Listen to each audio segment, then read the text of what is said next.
नमस्कार मित्रांनो, मी राजू बेंद्रे. मित्रांनो, संजय गांधी निराधार योजना असेल, श्रावणबाळ निवृत्तीवेतन योजना असेल, ह्या दोन्ही योजनेमध्ये आता सरकारने मोठा बदल केलेला आहे.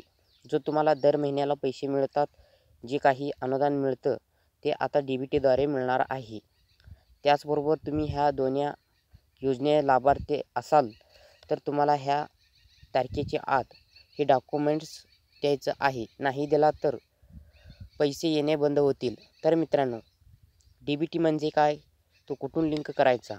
डॉक्युमेंट्स कोणती द्यायच्या? शेवटची तारीख कोणती आहे? ही सर्व माहिती ह्या व्हिडिओमध्ये पाहणार आहे.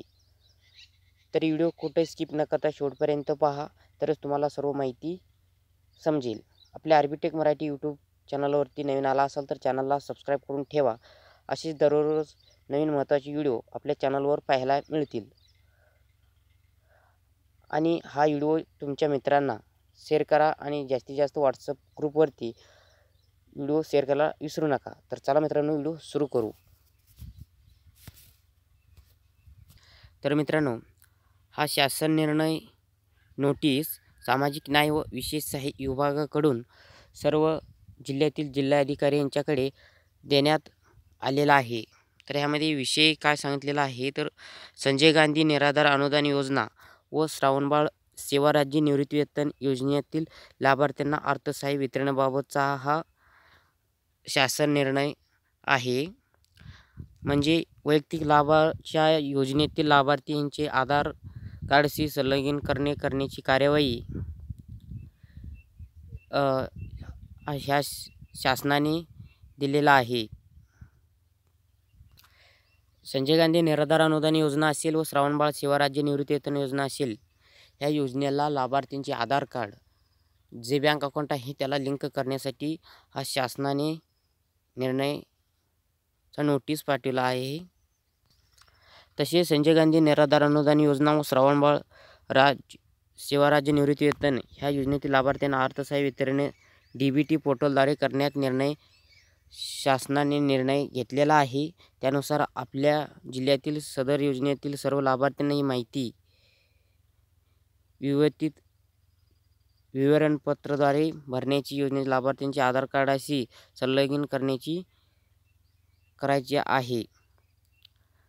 तर मित्रांनो, हा शासन निर्णयामध्ये सांगण्यात आलेला आहे. मित्रांनो, DBT म्हणजे काय? डायरेक्ट बेनिफिट ट्रान्सफर, थेट लाभ हस्तांतरण ह्या DBT म्हणजे म्हणतात. आता DBTद्वारे पैसे कसे येतात पहा.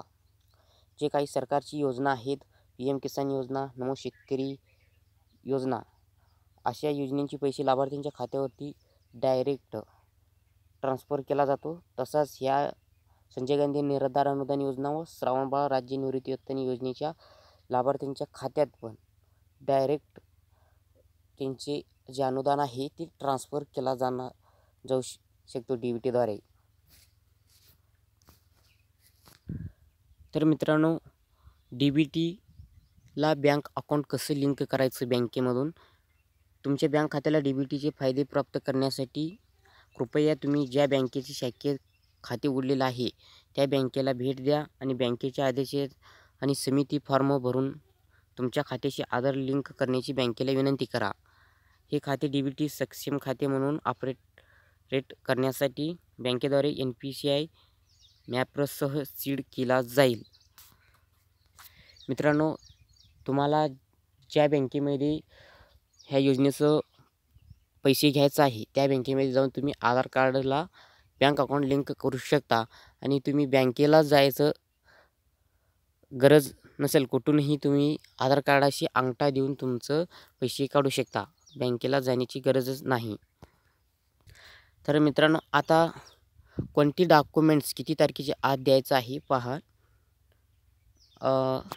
30 मेपर्यंत द्या कागदपत्रे, अन्यथा अनुदान अडकणार. म्हणजे संजय गांधी निराधार योजना श्रावणबाळ निवृत्तीवेतन योजनेचे लाभ घेत असलेल्या लाभार्थ्यांना येत्या 30 मेपर्यंत आधार कार्ड व मोबाईल क्रमांक तलाठी कार्यालयाकडे देण्यास सूचना देण्यात आलेल्या आहेत.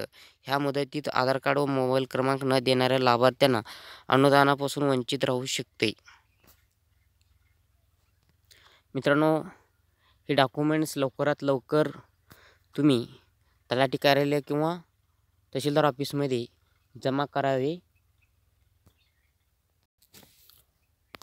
तर मित्रांनो, हा महत्त्वाचा व्हिडिओ होता. हा महत्त्वपूर्ण अपडेट होती. जे काही कागदपत्रे तुम्हाला मी सांगितलेलं आहे ते तलाठी कार्यालय किंवा तहसील कार्यालयामध्ये जाऊन जमा करा. आणि व्हिडिओला लाईक करा, चॅनलला सबस्क्राईब करा, जास्तीत जास्त मित्रांपर्यंत हा व्हिडिओ शेअर करा. इथेच संपतो. नवीन माहितीसह नवीन व्हिडिओ सोबत आपल्या चॅनलवरती भेटूया. धन्यवाद.